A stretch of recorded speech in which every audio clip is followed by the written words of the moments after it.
Well, did somebody say Slotmas? Take it away for me. What's behind door number 2?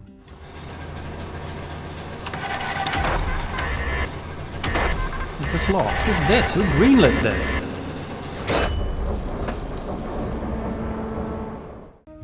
Probably should have kept that door shut, huh? But today, in the old Christmas spirit, we're going to go ahead and bring down the mood.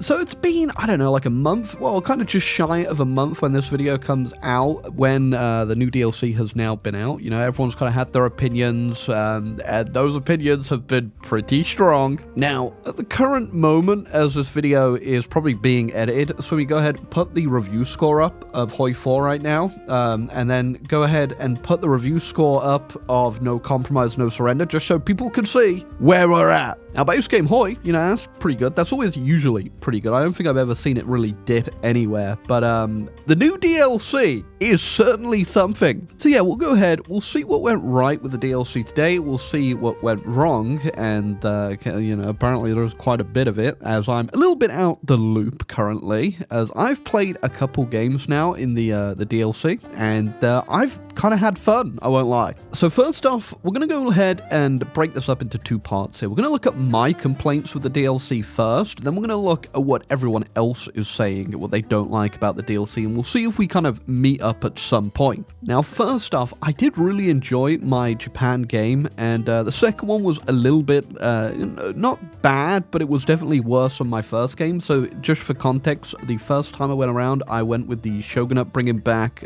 you know, full power to the monarchy path, which did lead me to unintentionally finding one of the secret paths for Japan, which, you know, that was all fun and games. I enjoyed that a lot. I think the Japanese tree has a lot of good stuff in it. But then my second game was the communist branch, specifically the left side, and yeah, it wasn't really anything unique in my opinion. I did also look over on the right side of the Japanese communist path as well, and again, it just kind of leads to the same conclusions. I think they really could have done something a little bit better. So if you don't know, on the left side, guess what? You just go ahead and fight China, and then you'll never guess what you do on the right side of the communist path. You fight China! I do wish at least one of these paths you actually just worked with China, maybe, you know, got together, made some sort of joint faction, potentially even eventually getting some sort of unification going with the PUSSR, the Pacific Union of Socialist Soviet Republics, aka the PUSA. I think it would have worked a bit better than just going ahead and having war goals on everything. But, you know, that's my complaints with those 2 paths so far. Just for context, those are the only 2 paths I've done as Japan so far at the time of recording. I've probably done a lot more by the time this video is out though. But my other big gripe with the DLC is just the sheer amount of 70-day focuses that are just kind of, they shouldn't exist. I don't have any saves from my last Japanese game, but I do have my one from the communist game. So I'm going to load that up and we're going to see just how many focuses I have left in 1948. So 1948 world looks like this. You want to know how many focuses I've done, considering that I've been non-stop doing them, and how many are left. There is an absolute ton, especially like over here, that I have not done. I had to like just completely skip going over like the Ministry of Colonial Affairs and things like that, and I'm only just again getting resource security, which, yep, it's taken a while. Now, it's not necessarily that you should always have every single focus completed and this should just be a checklist, but I think there should just be a little bit more leeway, especially for a path like the communists, where you realistically have to rush down this main path, and they're all 70-day focuses that you should still be able to sneak in just a couple industry ones, just a couple of the colonial Ministry of Colonial Affairs ones. And sure, yeah, a whole bunch of these are 35 days, but the issue with specifically these ones is, and this path specifically, is that you do have to rush down here. You need to get a lot of this stuff done very quickly, and it is super long to get down here. So that when I've finally actually got a bit of leeway and that I've done all of this, well, next up, I then have to immediately go ahead and rush getting my research slots, because I'm still on free research storage slots. And then, of course, I need to carry on, get my industry down because I have a horrendous industry debuff. And then, oh, shucks, okay, I'm fighting a giant war across the world now. I should probably get to work on the military tree. At no point did I ever really find myself having the time to ever do any of this stuff. Which, again, that sucks. It really does suck because, look, this actually also gets rid of, like, your industry debuffs and things like that, which, yeah, you know, it just did not get the time to do it. Now, just in all fairness, that you don't actually have to really end up doing a lot of that stuff just like that. I'm already on minus 40 consumer good factor right there. I haven't obviously gotten rid of the whole debuff there. I think this right here is what will finally get that gone. But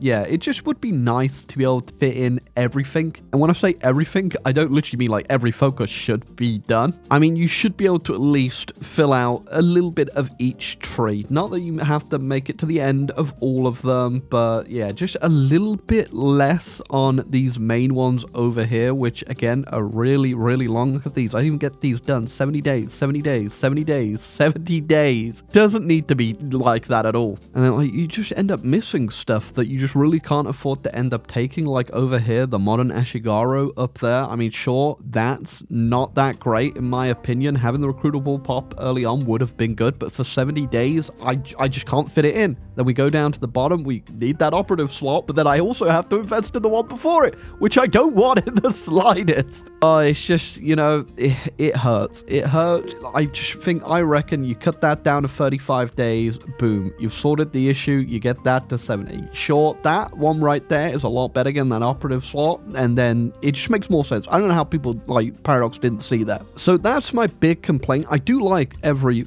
you know, focus so far that I've done in terms of the paths. You know, I do think this one was a lot weaker in a lot of regard to the other one, and I'm sure I'm probably going to get fed up with these Japanese paths eventually when I'm getting in here. But yeah, so far, I've enjoyed the main paths. This one was a little weaker. It is the interesting gimmick that you can actually integrate every Asian state, but realistically, you don't have to actually do that because you just get the compliance guy, and look, every state's at 100 compliance anyway. Now, in terms of my complaints for the DLC, that's all I have so far. The big one, the people that we're going to talk about in a second, that people have been talking about is coal. Personally, I don't think I've had an issue with coal. Right now, you look at that, we're at minus 526 coal. In all fairness, that is because I just annexed the entire Soviet Union, and I'm assuming I've just gotten a lot of factories. But every time I always end up going into a deficit of coal, it's always late game. I never really find I have it at the start or towards, even like, it's only late game that the coal becomes like in a deficit for me, and the way I always deal with that is just going back down to civilian economy. In fact, we'll go down in stages here. So if I go down to early mode, what does that put the coal deficit at? Minus 306. And then if we go down again, we'll need a little bit more PP there, not enough PP. If we go down to civilian, we go down to minus 90.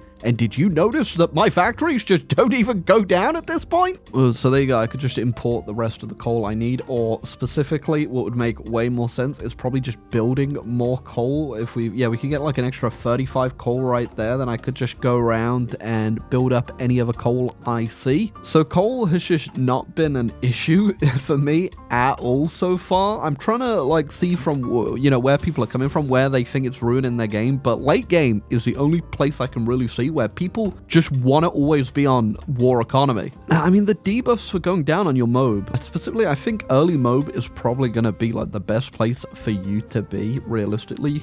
You still get a whole bunch of your coal, but then you also get not terrible debuffs for building up still. But man, if we just go up to like war economy now, we'll see what happens. I mean, obviously, we're going to get ourselves a whole bunch more factories. Currently, we are building with quite a few of them. And going up to war economy, we just put ourselves in the coal hole down in the mines where there is no coal left. And realistically for late game, yeah, we do get a whole bunch more factories to build with. It, you know, makes sense for us to actually go ahead and get those extra factories, but also not that I really need more factories to build with on war economy, especially with the minus 800 coal. So I do think just lowering your economy really mitigates the coal, because, again, look at that. I'm minus 210 and I've only lost like a few factories there.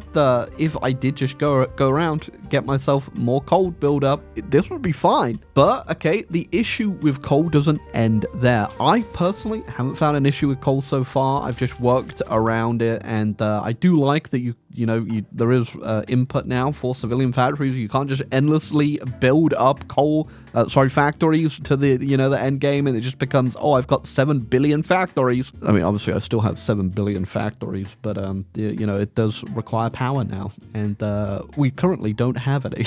But to play devil's advocate here, I have found a lot of the reviews complaining because, sure, with the newer nations, all right, you get so many like new consumer good factor bonuses that I don't have to be on war economy. Like, realistically, I don't. I'm getting so much of my consumer goods just from that one focus. Where the hell is it? There you go. I'm currently getting like minus 40 consumer good factor right there, that it does not really affect me being on war economy, because if you don't know, they changed it. So you can no longer actually get to a base 0 war economy quite a while back. I think the minimum you can actually get is like, you will always have to pay some consumer good factors, whereas before you could get to a point where you can't pay any consumer good factors. So what I'm saying is it will eventually get to a point where getting even more minus consumer good factories doesn't matter, because you'll be at the base essentially, and once you're at the base, getting more debuffs for it doesn't matter, because again, they've changed it so that you will always have a modifier. You will always pay some consumer good factories, which is why even lowering my mobilization now, you see I still have tons of factories. But here's a big but. Now that Paradox has kind of reworked a whole bunch of the trees to work around this new consumer good factor and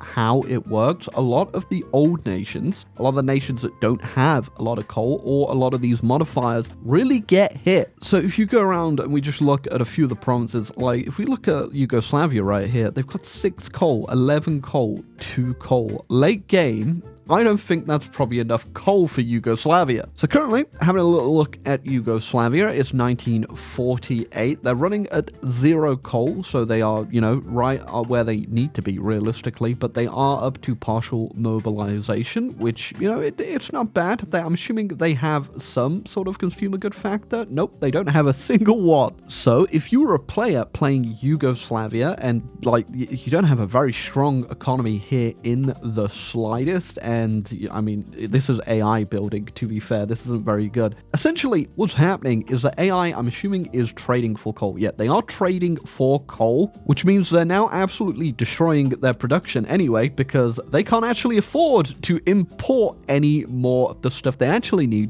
to build. Now, in all fairness, the AI is like on, a terrible economy law late game right there. That would probably fix them up. That didn't even put a dent in it. But gave 20 more steel. And essentially, they can't really, have both an import for coal and also keep their industry running. I mean, it's sure, in all fairness, this is like late game. Everyone's using all their steel anyway, so there's barely anything to trade in for. But also, I imagine, okay, here's the kicker, is that Yugoslavia really has to go up on that partial mode, because if they were to do what we did as Japan there, they go down to early mode.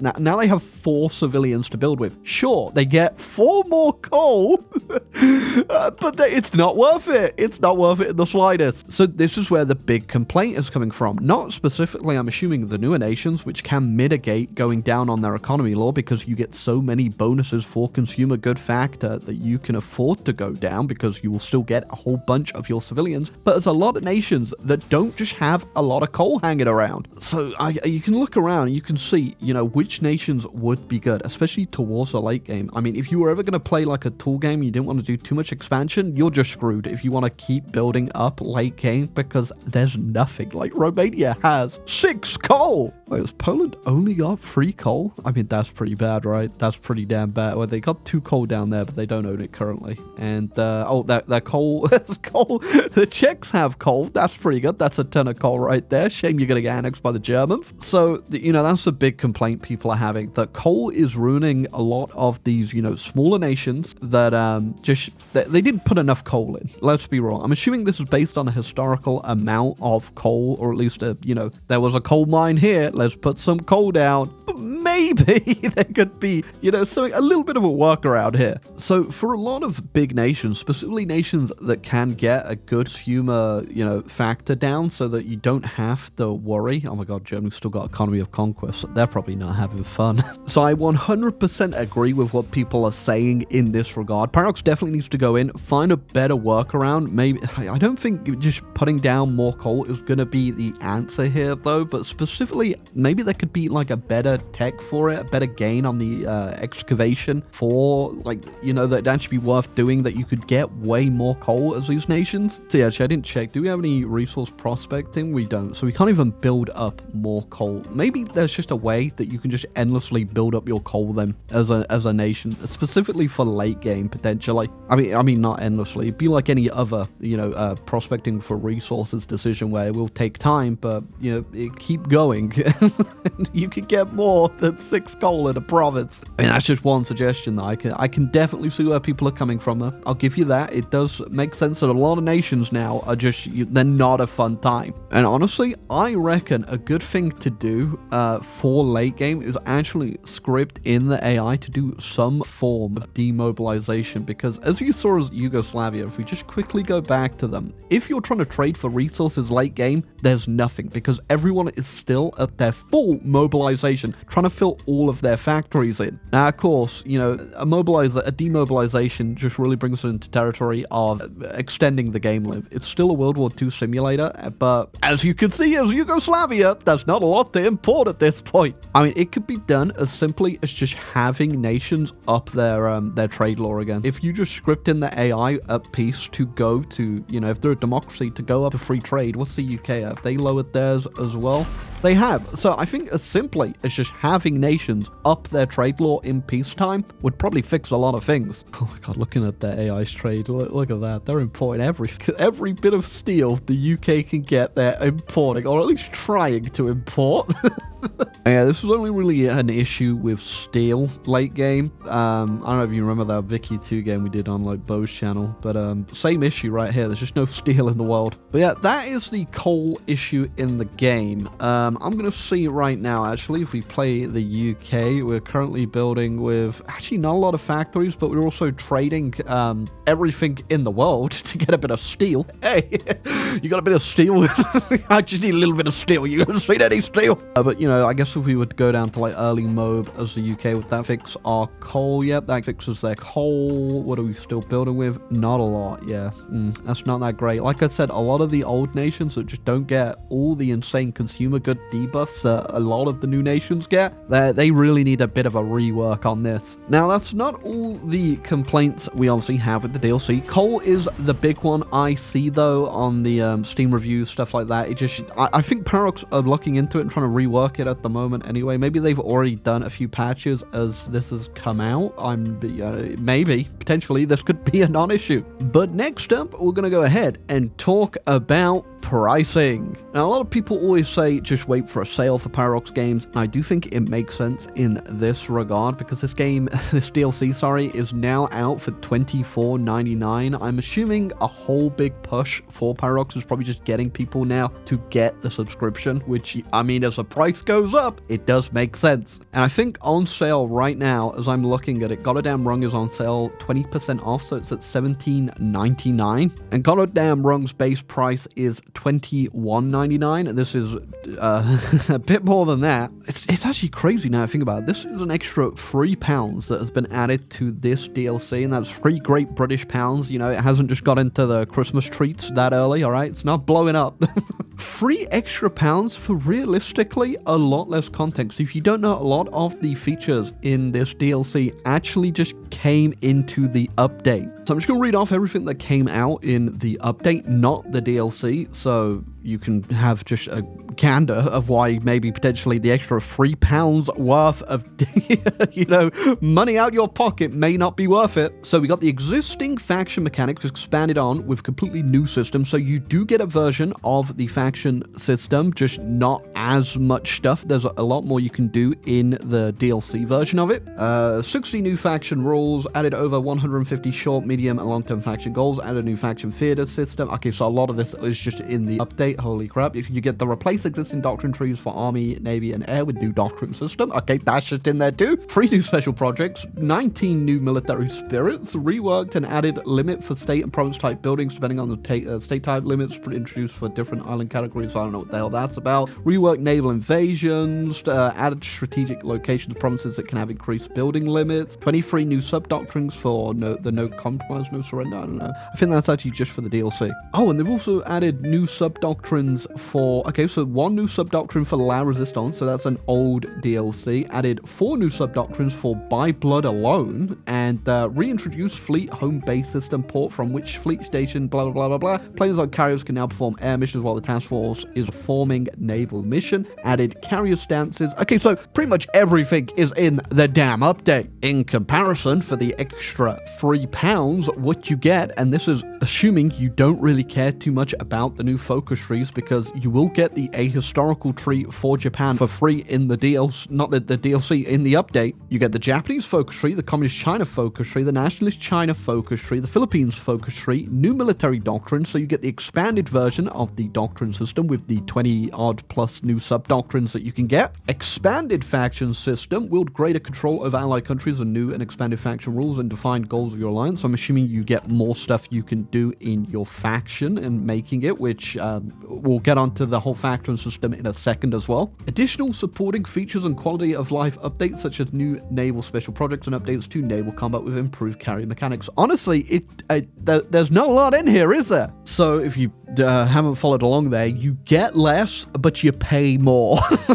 Okay, literally, as I was reading that off, I just saw that new patch had dropped, and they've actually done some changes. Let's just have a quick look at this, shall we? I think what they've actually done here is, yep, they've added new stuff to actually go ahead and make the energy better. Now, we are still going to talk about that price in a second, but this literally just hot dropped out of nowhere, so I gotta look at it. Okay, so now we have reinforced electrical grid. That's pretty damn expensive, but the factory energy requirement per infrastructure goes down, so you can build multiple of these? No. Okay, so just one. Will that make a big difference? Let's find out. All right, so we're running 7 coal needed right now for the Yugoslavians. Can we fix their situation with a bit of the new buildings? There is also now the high capacity electrical grid, which resource gain per infrastructure. If you don't know, they took 5% off the resource gain that you get off of actually building infrastructure, and they've put it onto here now. So you can only have one of these buildings per state, so you want to have that high capacity electrical grid probably on the provinces that you have your coal in. So that should go ahead and give us a little bit more coal, which, yeah, it did. We're up to 12 coal and 9 coal now in that province. And if we unpause, that went up to 15, and I think overall, yeah, our energy needs did go down. I don't think it's perfect just yet, but especially considering how expensive these are actually going to be to build. I'm not too sure, but again, the patch just dropped. I'm sure they might be tweaking stuff a bit more. Oh, I also saw that if you build commercial nuclear reactors now, I think it's like a minus 50% energy consumption in province, so it's worthwhile building those. Not too sure why they didn't think of doing that in the first place. My very first game, I was like, why? Who didn't think of this? I mean, everyone else thought of it. Why didn't you? Okay, so again, Paradox already looking to fix a lot of the issues, but, you know, overall, this is looking at the DLC, you know, on release, seeing if they'll fix anything, or if, you know, they are looking, obviously, to fix stuff, which was good, but it doesn't mean that this DLC didn't come out in one hell of a state. So obviously going to have to test this a bit more, see what's worthwhile, what isn't now for actually playing through. But yeah, I mean, already, you know, we're going up a little bit there on our coal so that we could actually afford to build a little bit more of Yugoslavia. I'm going to spam out a whole bunch of factories, and we'll see, you know, what a detriment we go to if we build to our limit here. Ooh, okay, it's pretty good. That's pretty pretty damn good. Yep, we just improved our economy a whole bunch, and we still have plenty of coal to work with. Okay, definitely an improvement then. All right. Oh, nice. I mean, a little bit better. I'm not sure how that might look on a bigger nation. Well, I'm going to have to test that out, obviously. But yeah, obviously, people are just really unhappy with the price. I think I'd be unhappy with the price too, but I didn't have to pay for it. So, it is just a little bit too much. I mean, it's $24.99 or whatever it is for this damn DLC. There's not a lot in it unless you really care about the focus trees. A lot of people probably don't care too much about playing in Asia specifically. I mean, if you think about it, you're paying for stuff that you would have already gotten, and that the base versions, the historical paths for these trees, just came with the update anyway, because obviously people had already bought the old Awaken the Tiger DLC or whatnot, so, but which is where these focuses came in the first place. So in return, Paradox gives you the historical ones, just like in Goddamn Rung, where they gave everyone the historical path for Germany for free. Yeah, I think with Paradox games, the end goal is probably just going to be always pushing that subscription. It just makes sense for you to buy Hoi 4 right now. Just get the subscription.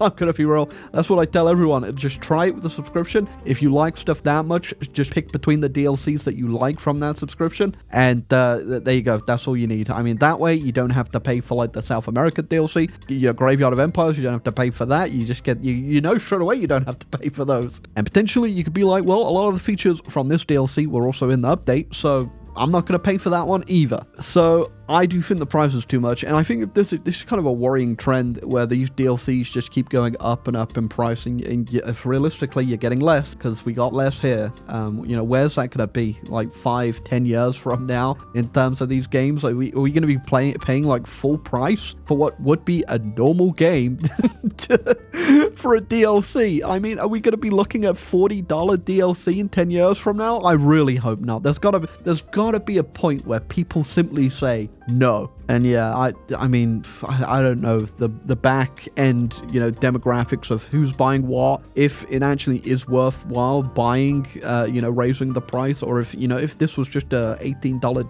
you know, DLC, would more people buy it and therefore you'd make more money? I don't know. But, you know, that's the opinion of like shareholders or stockholders and, you know, the board. I don't get a say in that. None of us get a say in that unless we all one day decide to stop buying this. But yeah, those are the big issues with this DLC. A lot of broken stuff as well that I didn't mention. I did see a lot of people saying that things were broken. I noticed that some things were broken in my game with the PRC, where I did that focus where I was supposed to get Manchuria, so it was supposed to hand it over to me. Didn't work.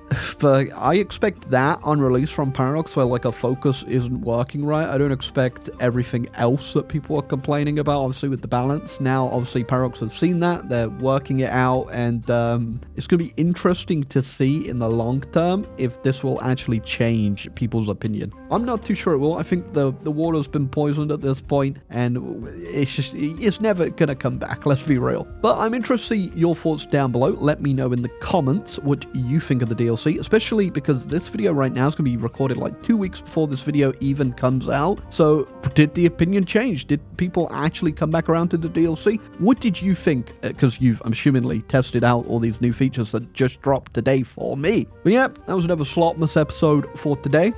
Catch me in not tomorrow, but the next day, and we'll get to see what's behind Sumi's box. It's probably something bad.